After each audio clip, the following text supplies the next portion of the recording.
Yes, folks, it's John G. Sutton here.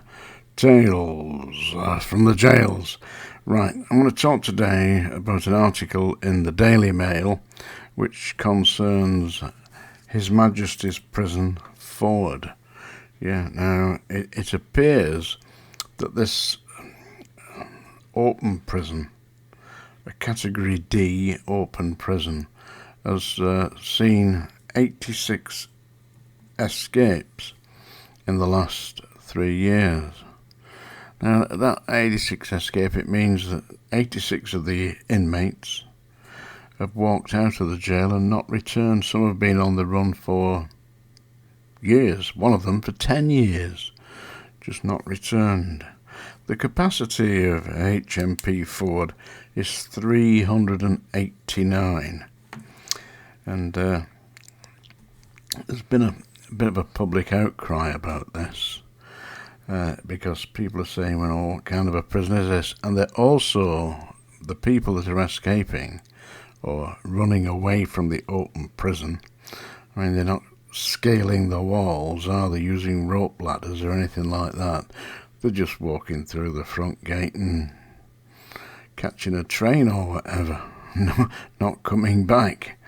There's a lot of these people who are doing that, who are lifers, people serving time for murder or serious armed robbery and violence, etc., who have come to the last few years of their term in prison and are sent to a Category D prison for the last couple of years, and they decided, well, why should I wait? I'll just walk out. And that's what they've been doing. So there's a big outcry about that. Well, the reason that people do this is basically, I mean, the system doesn't work anymore.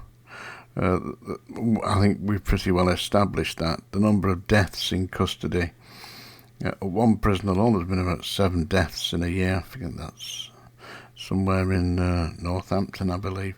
But I will check on that. But the people are being recategorized from, say, Category B or sometimes even Category A for murderers serving life. They would have started off as Category A, which is the top level of security, and over the years been downgraded to, when they're considered to be safe, to Category D. But there's a great deal of pressure on the system at the moment to reclassify inmates because the prison system is creaking under the stress of dealing with all these prisoners in Category B and Category A prisons, because basically they can't get the staff. We've previously discussed this. I mean, the wages are insufficient. And with the way that the rates are rising at the moment, I mean, where are prison officers living? In the 1970s, when I was in the prison service, they provided accommodation for staff. It was the same as the police. The police provided houses for police officers, and indeed they decorated them and basically maintained them, So all you had to do as a police officer was live there and get about your duties, report to the station and get your hat on and off you go on the beat. It's very rare that you see a police officer on the beat these days. And it was the same for the prisons. As I say, in my first book, I detail about being sent on posting to Wormwood Scrubs. And when I got there, it was very difficult to find accommodation. And I went to see, I thought, well, I can't get accommodation from the Home Office because they said there was no houses available. So I went to see a local housing estate agent and said, I'd like to rent, say, a 1-bedroom apartment in London West 12, because that's where the Scrubs was, just down from Shepherd's Bush, near Ealing and Acton. that area. So the real estate agent said to me, certainly there. He said, where are you working? I said, I'm working at Wormwood Scrubs. He said, I have to tell you, he said, if you used all your wages from Wormwood Scrubs, he said, you still would not be able to afford a 1-bedroom apartment in this area. Now, how disgraceful is that?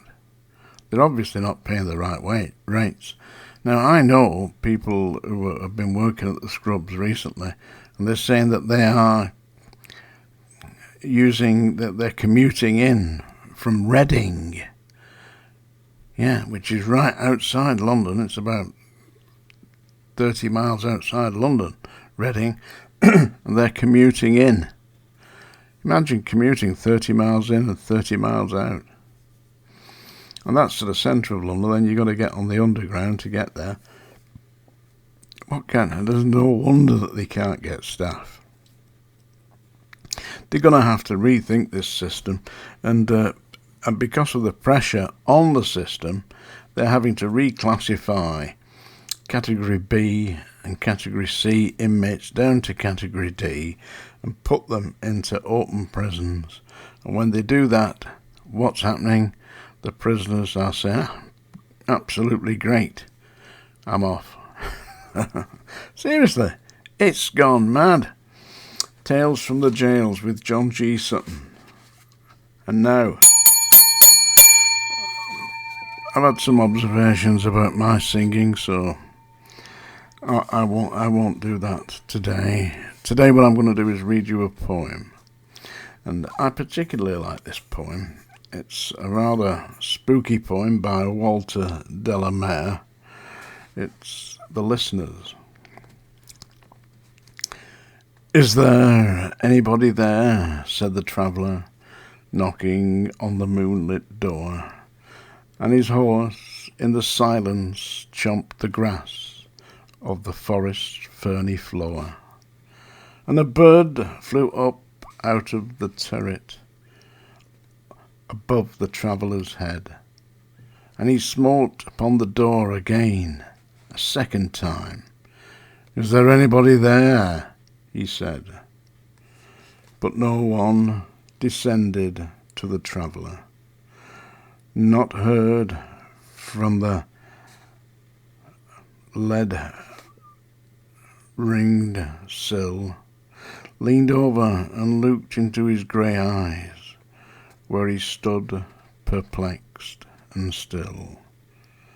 Just only a host of phantom listeners that dwelt in the lone house then, stood listening in the quiet of the moonlight to that voice from the world of men, stood thronging the faint moonbeams on the dark stair that goes down to the empty hall, hearkening in an air stirred and shaken by the lonely traveller's call.